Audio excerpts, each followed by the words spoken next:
Hello and welcome back to my channel. Today we'll be talking about the next unit in this course, which is work. So what is work? Well, when we talk about work, it isn't referring to you doing your homework or maybe working on an assignment.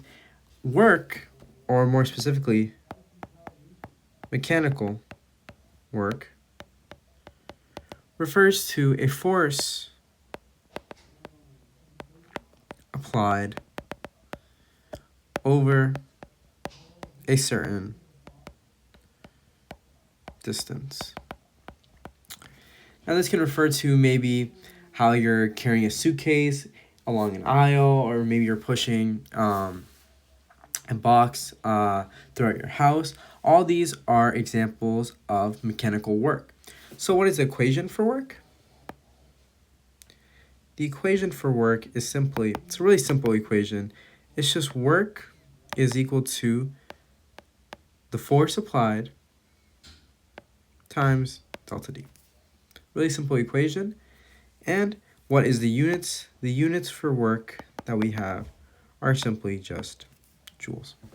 So throughout this lesson, you'll learn a little bit more about work and how it applies, and how sometimes when we have work, just when we have our distance and our force in one direction, it may be easy if we just have it going right or only up. But sometimes we won't be as fortunate, and we will actually be moving at an angle. So maybe at an angle like this, or maybe at an upward angle like this. So we will be using different things. In your textbook, it may say that work is equal to force times delta D cos theta, but I wouldn't write that down, force cos theta or anything like that, because you never know which way your force is being applied. Therefore, trying to already automatically assume what the components are isn't a good habit that we should build. So let's go on to our first question. So let's go ahead and get our given down. So it says, how much mechanical work does a person do on a shopping cart if they apply a force of 25 newtons in 4 directions? Oh, pardon me. I don't believe it should say in 4 directions. In the forward direction, and displace the cart 3.5 meters in the same direction. So we can go ahead and just set right is equal to positive right away. And we're looking, so it says the force applied. The force applied, or just in total, just the net force, is just equal to 25 newtons. And it says they displace the cart delta D vector is just equal to 3.5 meters. And are required to find, we're simply just looking for work. In this case, we can go straight into our analysis. We know that work is equal to force times delta D. And we don't have anything, we only have work if we had a little diagram here. If the woman was pushing the shopping cart this way, she's just moving it horizontally, which means her force is in the same direction as her displacement. We have to make sure that's something that's prevalent all throughout when we're using work. We have to make sure our force and our displacement are in the same direction. We can't have a force going this way and displacement this way. That wouldn't really make sense. We have to make sure everything's in the same direction when we're working with this work. And now we can just go straight into our solution. Solution is equal to work is equal to 25 newtons times 3.5 meters. And we'll get work is equal to, 25 times 3.5 is just simply equal to 87.75. 87.75, which when we round off to 2 significant digits is equal to 90 joules. And you want to make sure that we make sure to label our units as joules, because this is the unit that we use for work and the unit that we're going to be using all throughout this this energy section of the course. And you may be wondering how we get joules. Jet joules, like a little unit analysis. Basically, the way we get a joule, pardon me, I might have spilled. Yeah, the way we get a joule or a J the symbol for joules is just J.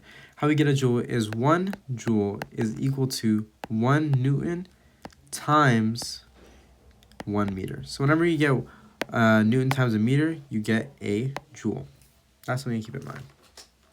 Now we can move forward into the next part of this section. And now we have work when the force and displacement are in different directions. When it says different directions, we're not working in maybe like force is this way, the displacement is in this way.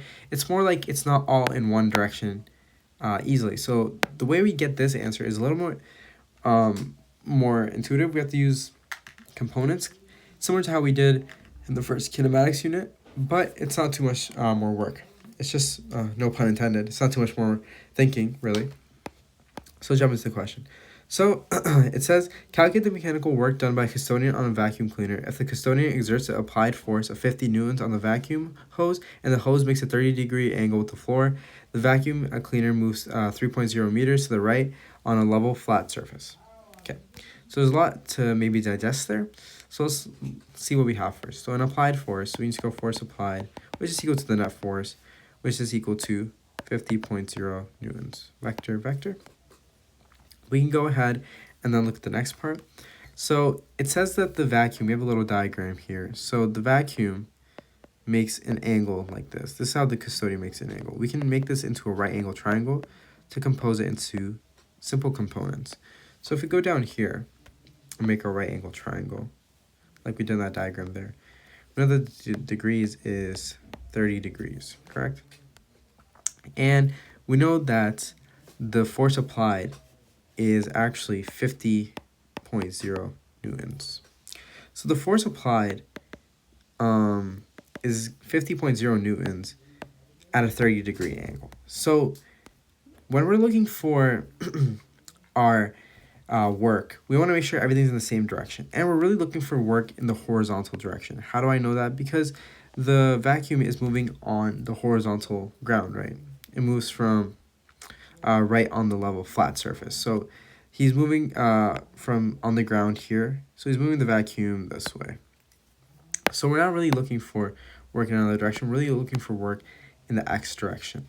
So in this case, we can try to determine what our force is going to be for the x direction. Because right now we have a force, but it's at an angle. So we don't really have a force in the horizontal or a force in the vertical yet. We have to determine what that's going to be. And we want to make sure our work and our forces are all in the same direction. So if we do have a force, we want to make sure that the force is in the same direction as a displacement. If the displacement is horizontal, we want to make sure the force is horizontal. So that's what we're going to do. So we know that our force, again, we're going back to components right here. We have a net force right here, and we have a force X and a force Y. So we have a net force X, net force Y. Oh, pardon me, I mislabeled them. It should be Y here, X here. So now we can calculate what each of those will be.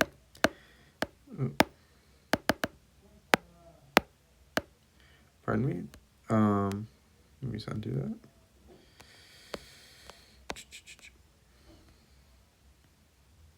Pardon me, sorry about that. But we have a Y here, X here.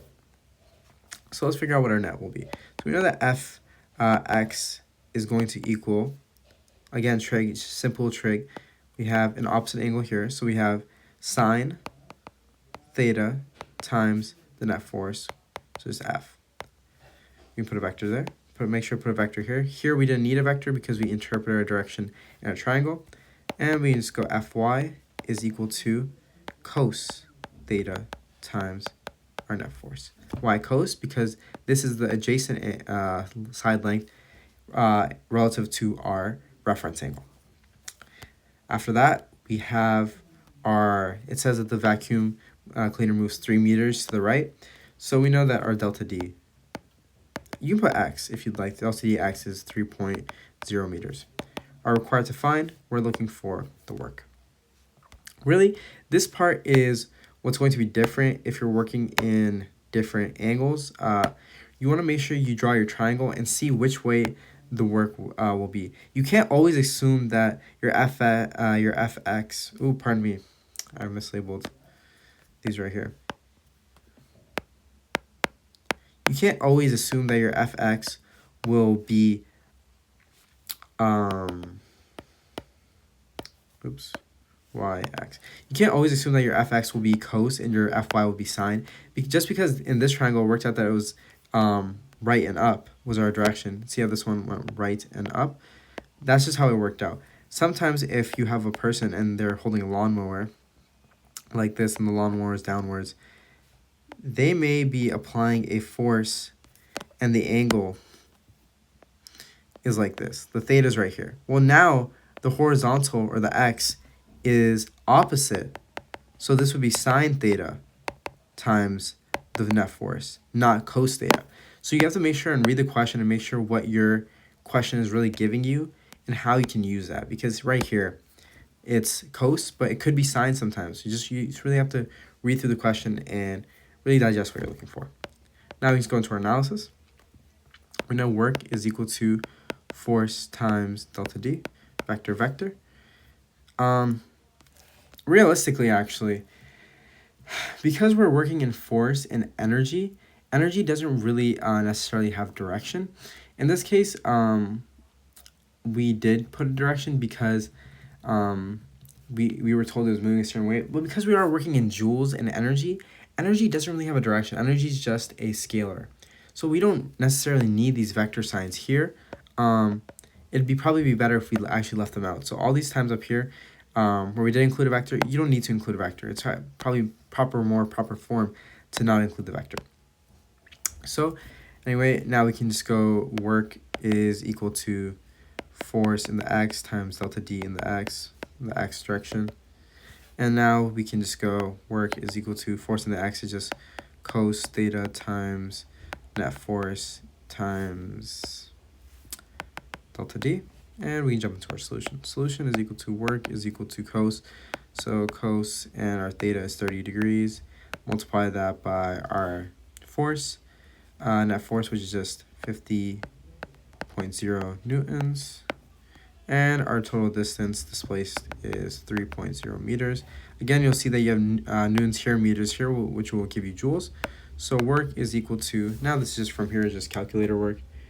We know that it will be cos 30 times 50, which ends up giving you 43, and then just multiply that by 3. And you get 129 joules, newtons and meters, remember? And because we have two significant digits in both of these, we can round it off to 130 joules as our final answer. So now that we have that, we can obviously put this into scientific notation actually. So 1.3 times 10 to the 2 joules for more significant digits. But yeah, that's typically how you work in different directions when you have displacements and your forces aren't maybe in the same direction right away. In this case, we didn't have our force in the same direction as our displacement right away, but we broke it up into components and we were able to put them in the same direction. That's really what you have to focus on when you're working in this unit. A lot of just making old connections to kinematics and all your skills that you built up before. Really, as you move along this course, it gets a little bit easier because you have those old habits that you've built up from all throughout this unit, this course, like getting your given down, getting your analysis down, getting your unit analysis, and paying attention to your digits. All those things kind of just work around in their way, one way or another, and they'll all show back up. Using free body diagrams even here can be helpful sometimes.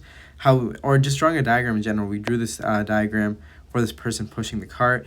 You know, we can just always look at different things, like even right here, drawing the diagram to see which way the force was. All just really comes back to really help us in general. But remember that when we're working with mechanical force, a mechanical force is just an applied force over a distance.